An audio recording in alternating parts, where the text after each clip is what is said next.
Coach, when you're 5-0, you can wear whatever you want to the press conference, it seems.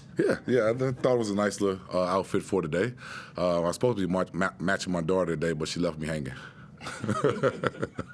More seriously, just give us your appraisal on that game to come from behind for most of the first half and win like you did. It was a game that showed us our grit, that we felt that if we want to become a championship team, this is the type of game we need to win. Not because it's Sydney Kings, not because it's on Christmas Day, and mainly because we played the couple nights before. At the end of the day, we know what was at stake with this game, trying to get the Freeway Series back down to the gong. And just at the end of the day, we got to fight through resilience. And so you've seen that, some of my guys missing layups or, foul-prone first quarter. We talked about, hey, this is the type of things that we got to fight through to become a championship team, and we did pretty well. Tyler, you were a case of that resilience because you had the scoreless first quarter. How important was the freebie to start the second quarter, just to find the bottom of the net, because after that you got going? Yeah, I don't really think too much about getting in touch early on. We have so many weapons on the team that I feel the ball will find me when it needs to. So I think that's just the beauty of our team. It doesn't matter who's scoring. We got threats on there at all parts of the game, but it was nice to get a free throw to start it off.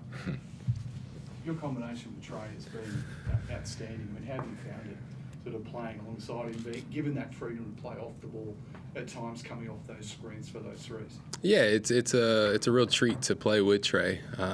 We have a good feel for who's going out there, and he knows where the spots I like it. And I know where he likes it. And if he's fatigued for a little bit, then I just bring it up. It doesn't matter who brings it up. And I think that's the beauty of our team, the beauty of the makeup of our team. And they're gonna have to pick their poison, like who you gonna go after? Me, Trey, but then we have Sam, then we got Darius, then we got Mason rolling, so it's like it's a hard matchup. So we just try to use all of our threats out there. JT spoke about the grit, the physicality that they brought to bear, particularly in the early stages, then obviously down the stretch. You guys have stood up to that. So everyone talks about you're the highest scoring team in the league and you're an offensive showcase. But tonight, how big was it to sort of deal with that physicality across the board, stand up to it and respond to it the way you guys did? Yeah, it was huge, and I know Gorge had them to tell them probably to be physical and make it a very physical game. Early on, there was every time I looked up, they were shooting free throws or we were shooting free throws, so there was no flow in the game early on. But that's sort of like playoff basketball is sort of like that. And I told the guys pregame like it's going to be a playoff game atmosphere and physicality, and it sure was. But you have to win those kind of games. You can't lay down. And yeah, they made a run late, but we found a way to win with fatigue legs and mental mistakes. JT, you've spoken about this, wanting to sort of keep a lid on things. Obviously, there's a lot of it's a rare thing for an Illawarra team to be in this position. It's the first time this franchise has ever been in a top spot at this time of year. How do you do that with the guys, and how have they been sort of accepting that, the understanding that they've got to keep things and just look at it, the old cliche, one game at a time? I just think consistent message at practice and from the beginning of the season. I talked earlier about how they asked me how my team's been able to do this. We threw our egos out the window, and want to put success over everything. So it's just a consistent message, I believe, and the guys believe in it, and now they see that, hey, if we do these things consistently, we're going to win games. And they're not always going to be pretty, but we're going to find a way. So just the belief in these guys and the way that the message has been consistent through the whole season. They were determined to put a lot of heat on the rim, particularly early. What adjustments did you make to that to kind of negate that to a certain degree? Just show hands more, like communicate, because we know Adams getting downhill is pretty tough. Cook's getting downhill is pretty tough, and then their second jump is unbelievable. As you see, the last minute and a half, those guys got multiple rebounds on us. So I think mainly the thing was just show hands and make them take tough shots. We can't do too much with guys having the ability to make shots over tough defense, but we just want to make everything difficult. JJ, what was the key to getting in an offensive flow after that first quarter, which was very stop and start because all the fouls, all the free throws? Probably just one thing, I just getting different bodies in. Once I see Trey missing layups and Tyler can't get nothing going, I'm like, man, my guy's legs are pretty much down. Let me find somebody else to give a flow. And that's when Lee came out and made a shot here and there. Davo got put pressure on the rim. So that was me just trying to find good ways. And I told guys that your minutes might be short a little bit because I know we just got done playing. So it played out that our bench came and helped us out a lot.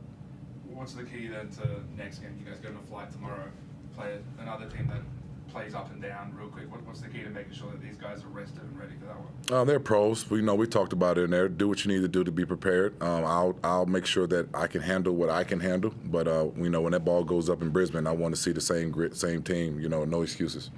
Coach, what happened at half time? Was Sam and Cam at each other's throats a little bit? They were just saying Merry Christmas. There you go. That's it. There you go. 'Cause I wasn't nowhere near it. So there you go. Merry Christmas. Did it play a role in your performance as a team in the second half? No, not at all. I think they're just a little holiday greeting and Happy New Year. Yeah, Merry Christmas and Happy New Year.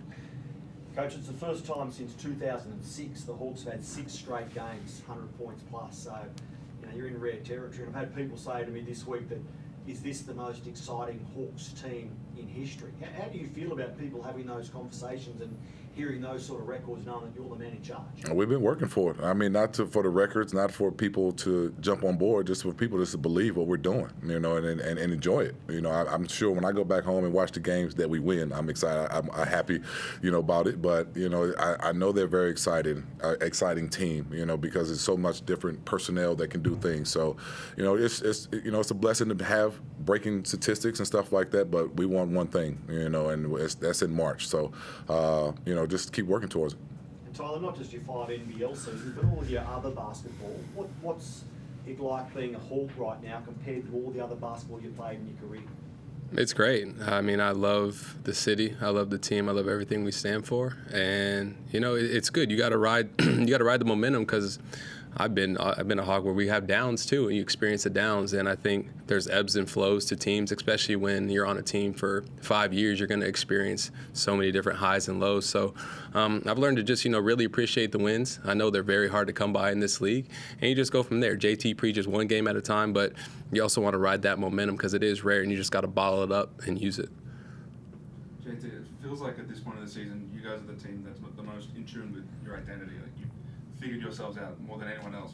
What still do you have left to figure out? Man, it's a lot, just in-game things. I got to get better, make sure that they are prepared on the court at certain times of the game, and with them. But they're gradually getting on themselves. When we talked about, hey, we took a 10-point lead, and I was like, yo, no dumb shots, no forced shots. We took enough, to get this lead, but we got to make sure we're smart. So just seeing those guys adjust in mid-game is something that we talked about we need to work on. But it's still a lot of things. We gave up so many offensive rebounds towards the end. We're not securing the ball, certain things. But at the end of the day, we found a way to win. So I think we're on the right path, but we do have a lot of things to still work on. Anyone on the Zoom? Thanks, boys. Thank you, man. Merry Christmas, guys. Appreciate it.